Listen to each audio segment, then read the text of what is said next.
PMJAY કાર્ડને કમાણીનું card બનાવતી ખ્યાતિ હોસ્પિટલે પીએમજેવાય યોજનાથી કરોડોની આવક કરી છે। 70% આવક પીએમજેવાય યોજનાથી કરી હોવાનો ખુલાસો થયો છે। 3 વર્ષમાં પીએમજેવાય યોજનાથી 23 કરોડ રૂપિયા વસૂલ્યા છે। આ ખ્યાતિ હોસ્પિટલે 4947 દર્દીઓની સારવારના નામે કરોડો રૂપિયા પડાવ્યા।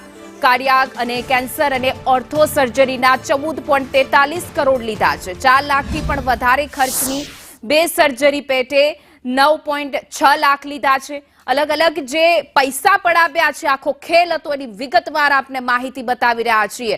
3 થી 4 લાખના ખર્ચની 6 સર્જરી પેટે 19.59 લાખ લીધા, તો 2 થી 3 લાખના ખર્ચની 24 સર્જરી પેટે 61 લાખ પડાવ્યા। 1.50 થી 1.5 થી 2 લાખની ખર્ચની 226 સર્જરી પેટે 3.85 કરોડ લીધા। 1 થી 1.50 લાખની ખર્ચની 886 સર્જરી પેટે 10.59 કરોડ પડાવ્યા।